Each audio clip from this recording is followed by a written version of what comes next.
전국 뉴스 오늘 좀 재밌거든요. 좀 봐주십시오. 재밌게 봐주시면 됩니다. 금리 이야기를 안 할 수 없겠죠. 저번 주 목요일 날 아침에 일어나니까는 금리가 미국에서 이제 기준금리 인상이 발표가 났었죠. 이번에도 자이언트 스텝이라 해가지고 0.75%를 올렸습니다. 그 내용입니다. 그거와 지금 현재 우리가 처해 있는 상황들에 대해서 좀 말씀을 드리고 싶습니다. 자, 보시죠. 자, 첫 번째 기사입니다. 한미 금리 차 1.5%포인트로 높아질 수도 한은도 자이언트 스텝이 필요하다는 기사를 가지고 왔습니다. 자, 보시면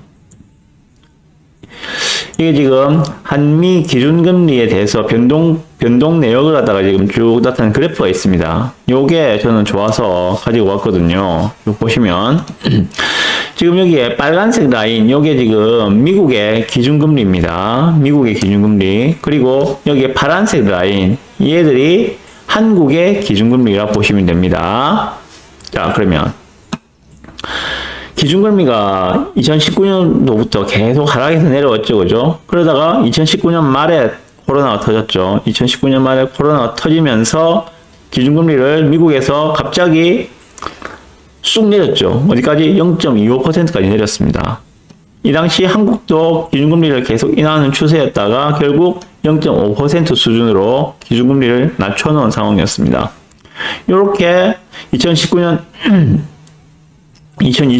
정확히 3월이죠, 그죠? 2020년 3월부터 쭉 기준금리가 한국은 0.5%를 갖고 미국은 0.25%를 쭉 가다가 올해입니다. 올해 지금 기준금리가 인상된 거는 한국은 작년도 8월 달부터 기준금리를 조금씩 0.25씩 올리기 시작했습니다.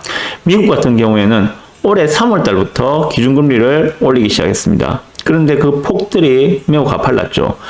3월 달부터 지금 9월 달까지, 3월부터 9월까지 불과 6개월 만에 0.25에서 3.25로 올렸죠. 기준금리를 미국이. 그러다 보니까는 실질적으로 이 6개월 만에 미국의 기준금리 인상은 3%가 올랐다는 이야기입니다. 코로나 이전의 시기에도 미국 같은 경우에는 기준금리가 뭐 2% 정도에서 왔다 갔다 했었죠. 이 기준금리 2%가 미국에서 말하는 소위 말하는 중립금리의 수준이라고 저는 알고 있습니다. 이 정도 수준이었는데 지금은 인플레이션이 심각하기 때문에 인플레이션을 잡아야 된다는 이유로 소비자 물가 지수에 발표되는 인플레이션이 매월 뭐 7%, 8% 이렇게 되다 보니까는 기준금리를 급격하게 올렸습니다. 그리고 올해 내로 지금 현재는 미국의 기준금리가 3.25%인데 요거를 올 연말까지는 4% 정도까지는 올릴 것이다 하는 게 거의 기정사실화되고 있는 시점입니다. 현재 우리나라 한국의 기준금리는 현재 2.5%죠, 그죠? 미국하고 지금 약 0.75% 차이가 납니다. 그래서 한국에서도 10월 달에는 0.5 정도 올려서 3% 하든지 아니면 0.75 올려서 3.25로 하든지 그렇게 되지 않겠는가 하는 전망의 기사입니다. 보시면 한미 금리 차가 연말까지 최고 1.5%포인트까지 확대될 전망이다. 강력한 미국발 통화정책이 이어지고 있지만 한국은 여전히 높은 금리 인상 결정에 머뭇거리고 있기 때문이다. 하지만 한미 금리 차가 원화가치 하락과 물가 상승을 부추기고 있어 이대로 놔두면 복합적 경제 위기를 키울 것이라는 지적도 나오고 있다라고 하고 있습니다. 미 연준 같은 경우에는 11월 달에 네 번째 자이언트 스텝 0.75%를 다시 올릴 가능성이 있다. 그러면 4%가 되겠죠. 거의 기정사실로 받아들이고 있는 것 같습니다. 모르죠. 또 뭐 11월 달에 0.5를 올리고 뭐 12월 달에 또 찔끔 0.25를 올리고 그러면 이제 그거는 금리 인상의 속도가 둔화된다는 그런 시그널이 되겠죠. 그게 또 어떤 뭐 인플레이션에 어떤 영향을 미칠지는 모르겠습니다만은 두고 봐야겠죠.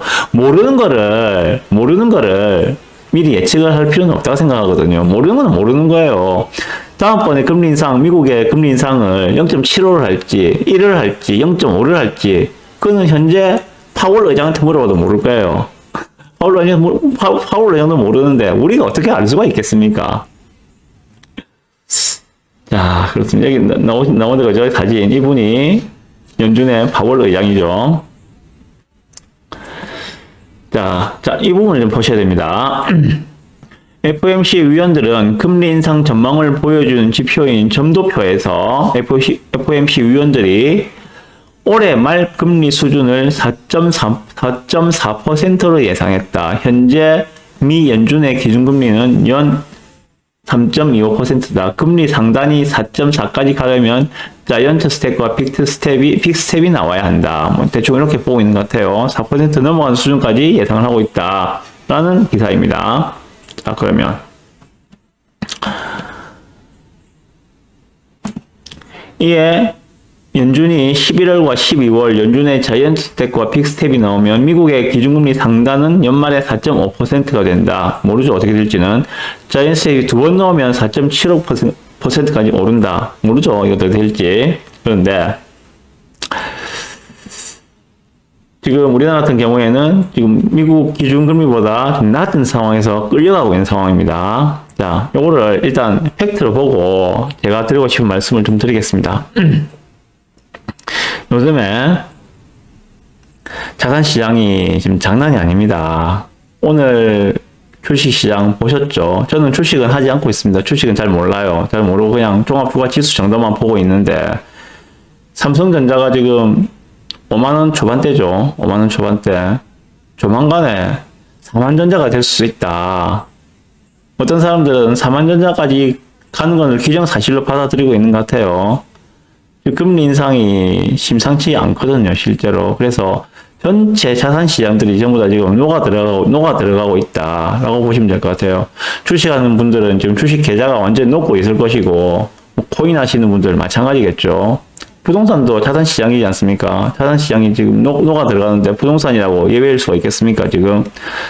집값 가격 하락이 정말 장난이 아닙니다. 하나 보여드릴까요? 금연구의 대장단지라 이야기하는 장전 레미안이 지금 오늘 실거래가가 떠서 봤더니 제가 깜짝 놀랐습니다. 8억 천에 나왔어요. 8억 천에. 5층입니다. 8억 천이 이번에 처음 나온 거 아닙니다. 7월 달에 거래될 때 8억 천이 한번 나왔었는데 요거는 1층이었거든요. 1층. 그리고 곧바로 거래된 게 뭐 9억대에서 거래가 되었기 때문에 9억 선은 지키고 있는 것 같다라는 생각이 들었어요. 그런데 9월 13일에 거래가 됐거든요. 그게 오늘 이제 실거래가가 떴습니다. 떴는데 요건 5층이에요. 5층하고 1층하고 느낌이 다르잖아요. 5층임에도 불구하고 8억 천에 실거래가 된 게 떴습니다. 그래서 야, 좀 심하게 빠지는구나 하는 생각이 들더라고요. 주식시장은 지금 연일 하락하면서 뭐 하루에 3% 빠지는 건 지금 뭐 우습게 지금 빠지고 있잖아요. 그죠? 그래서 전체적인 자산시장이 지금 박살나고 있는 중이다 라고 보셔야 될 것 같습니다. 그래. 금리가 제가 예전에 이제 금리 인상 부분에 대해서 한 1년쯤 전인가 말씀을 드리면서 금리가 인상되는 것과 집값은 그렇게 밀접한 상관이 있는 것은 아니다. 집값의 결정은 뭐 4가지 요인을 중심적으로 보셔야 된다고 말씀드렸지만 주로는 수요와 공급에 의해서 결정된다. 특히 공급 물량에 의해서 결정될 가능성이 많이 높다라고 말씀드렸었는데 지금 어떤 분 말씀하시길 야 가버리뇨 금리하고 집값하고 별로 크게 상관없다며 거짓말한 거 아니야? 이렇게 말씀하시는 분이 있을 것 같아요. 네, 말씀드리겠습니다. 완만한 금리 상승은 충분히 극복이 가능합니다. 충분히 가능해요. 완만한 금리 상승은. 그런데 보셨잖아요, 지금. 이렇게 6개월 만에 미국의 기준금리를 3%를 올렸어요. 6개월 만에. 이러한 급격한 금리 상승은 역대급이거든요. 이런 적이 없었단 말입니다. 이렇게 급격한 금리 상승, 그것도 파격적으로 올리는 이런 일들은 없었단 말이죠. 지금 1에서 1.75, 1.75에서 2.5, 2.5에서 3.25, 0.75씩을 불과 한 달 간격으로 계속 올렸단 말입니다. 이렇게 급격한 금리 상승은 사실 아무도 예상 못했겠죠. 만약에 이걸 예상을 했다면은, 이거 미국이 뭐 6개월 만에 기준금리를 3%나 올릴 거야 라고 예상하시는 분이 있었다면은, 부동산 하시면 안 되죠. 그런 거는. 다른 뭐, 이 금리와 관련된 그런 ETF라든지 뭐 그런 다른 상품도 있을 거 아닙니까? 거기에 몰빵하셨으면은 떼돈을 버셨겠죠. 저는 이런 걸 예측할 능력은 안 되었거든요. 그래서 그때 말씀드린 거는 완만한 금리 인상 같은 경우에는 뭐 충분히 극복이 가능하다라고 말씀드렸었는데, 이러한 급격한 금리 인상이 나온 상황은 저도 솔직히 뭐 예상을 못했습니다. 그래서 지금 요즘에 보시면은 예금이자 4% 중후반도 쉽게 보입니다. 예금이자 4% 중후반도 많이 보이더라고요. 뭐 4%면 얼마입니까? 1억을 넣어놓으면은, 예를 들어서 1억을 넣어놓으면은 4%면은 400만이 나온다는 이야기죠. 10억을 넣어놓으면은 4천만이 나온다는 얘기입니다. 1년에. 물론 세전이죠. 이자 소득세 같은 거 떼고 나면은 좀 더 줄겠지만은, 지금 뭐 예금이자 4% 중후반은 쉽게 보입니다. 그런데 어떤 자산의 투자 수익률이 5%나 6%다. 그러면은 예금을 할까요? 투자를 할까요? 당연히 예금을 하겠죠. 투자는 리스크가 따르지 않습니까? 그런데 은행에 가만히 넣어놔도 뭐 4% 중반, 5% 가까이 받을 수 있는데 왜 투자를 해가지고 뭐 5%, 6% 수익 보려고 투자를 하겠어? 난 투자 안 할 거야, 그러면. 난 은행에 넣어 놓을 거야. 이런 수요가 늘어나겠죠. 자, 부동산을 예를 들어 볼게요. 부동산을 예를 들어 보면은 10억짜리 상가에 월세가 400만원. 그러면 연으로 하면은 4,800만 원이죠. 연간 수익률이 4.8%입니다. 여러분 같으면 지금 상황에 이 상가 건물을 매입을 하시겠습니까? 아니면 그냥 은행에 10억을 넣어놓고 이자를 받으시겠습니까? 이런 논리거든요. 은행에 넣어놓는 게 훨씬 유리하다고 판단을 하겠죠. 지금 그 수익률 뭐 4%, 5% 보고 상가를 매수하느니 은행에 넣어놓는 것이 훨씬 나을 것이다 라고 생각을 하시겠죠. 자, 그런데 불과 2년 전으로 돌아봅시다. 불과 2년 전에 예금금리 1% 시대였어요. 그죠? 불과 2년 전에 예금금리는 1% 시대였습니다. 그런 저금리 시대에 상가 수익률이 5%다. 그러면은 은행에 10억을 넣어놔도 1년에 1,000만 원이야. 그런데 10억짜리 상가를 사면은 수익률이 4,800만 원이야. 어느 걸 하시겠습니까? 그래서 너도 나도 그런 수익형 투자 상품으로 자금들이 몰려왔다는 것들이죠. 그러다 보니 상가도 오르고 꼬마 빌딩도 오르고 그런 월세 상품들이 인기가 급증을 한 상황이 되었었죠. 자, 그러면 지금처럼 예금 이자가 뭐 4% 중반대라고 하면은 상가 수익률은 얼마가 나와야 될까요? 상가 수익률은 적어도 9%는 나와야 되겠죠. 그래야지. 예를 들어서 10억을 갖다가 10억짜리 상가를 샀는데 은행에 넣어놓으면은 뭐 4천만 원, 5천만 원이 나와. 그러면은 내가 상가를 사면은 그거보다 수익은 더 많이 나와야지. 그럼 한 8천만 원, 9천만 원 나와야지 상가를 살려고 하지 않겠습니까? 그죠? 자, 그러면 제가 드리고 싶은 말씀이 뭔가 하면은 10억짜리 상가에서 현재 나오는 월세는 400만 원이에요. 그래서 연간 4,800만 원인데 지금 은행 이자가 올라갔다 해가지고 물론 월세도 올라가겠지만은 이미 지금 세입자하고 계약된 게 있는데 당장에 은행 이자가 올라갔으니까 너 세입자 앞으로는 월세 800만 원 내. 이렇게 못 하잖아요. 그죠? 그러면 수익률이 4.8%에서 9% 올라가기 위한 방법은 월세가 올라가야 되는데 월세가 못 올라가니까 자산 가격이 떨어지는 거예요. 상가 가격이. 자, 예를 들어서 그러면은 상가가 10억짜리가 5억이라 칩시다. 10억짜리 상가가 5억이다. 5억이라면은 5억일 때 4,800만이 나오면은 약 9% 이상을 맞출 수가 있거든요. 그런 논리거든요. 그렇기 때문에 이렇게 금리가 급격하게 올라가면은 그에 따른 그 상가 투자 상품의 요구 수익률은 더 높아질 수밖에 없고 그걸 급격하게 오르는 요구 수익률을 맞추지 못하기 때문에 자산 가격은 떨어지는 것이다. 이게 현재 진행되고 있는 자산시장 붕괴의 기본 원인이라고 보시면 됩니다. 그 시발점은 급격한 금리 인상에 있다. 만약에 금리가 이렇게 급격한 단시간 내에 뭐 3%씩 오르지 않고 2년, 3년에 걸쳐서 올라간다면은 월세 상승도 그에 맞춰서 따라갔겠죠. 그렇지만 단기간에 벌어졌기 때문에 이 수익률이 금리 인상을 못 따라가서 자산 자체가 가격이 축소되었다. 라고 보시면은 아마 틀리지 않을 겁니다. 아파트도 같은 원리가 보시면 되거든요. 아파트도 지금 그렇기 때문에 아파트 자산 시장의 한 부분을 이루고 있는 부동산의 구성 요소 아닙니까? 그렇기 때문에 아파트도 같은 원리로 지금 자산 가격이 줄어들고 있다라고 보시면은 맞을 겁니다. 자, 그러면 뭐 영원한 저금리도 없듯이, 그죠? 영원할 것 같았던 이 기준금리 0.5% 시대, 그죠? 미국의 0.25% 기준금리 시대, 이게 영원할 것 같았지만은 어느 순간 갑자기 이렇게 확 올라가지 않습니까? 그죠? 이 영원한 저금리가 없듯이 영원한 고금리도 없습니다. 결국은 금리는 중립금리로 수렴을 하게 되어 있다. 그 중립금리가 어딘가 2에서 2.5% 사이, 이 사이로 내려올 것이다. 현재는 이미 중립금리보다 많이 올라가 있는 상황이다. 왜? 인플레이션을 잡기 위하다는 명분으로 지금 미국에서는 기준금리를 급격히 올렸습니다. 우리도 한미 금리가 역전차가 되면은 외화 유출이라든지 문제가 커지기 때문에 그 기준금리를 따라서 올리는 중입니다. 그래서 어느 순간에는 다시 기준금리로 회귀를 할 것이다. 그 시점이 언제인지는 저는 모르겠습니다. 그렇지만 그렇게 긴 시간이 필요하지는 않을 것이다. 그 시점이 언제인지는 파월 의장도 모를 거예요. 저도 당연히 모르는 거죠. 그렇지만 그렇게 긴 시간이 걸리진 않을 것이다. 이렇게 금리가 계속 기준금리가 고공행진을 한다면은 가장 타격을 받는 것은 기업이 되거든요. 기업이 타격을 받는 것은 경기 침체로 이어질 수밖에 없기 때문에 결국은 금리를 내릴 수밖에 없다. 그리 길지 않은 시간에.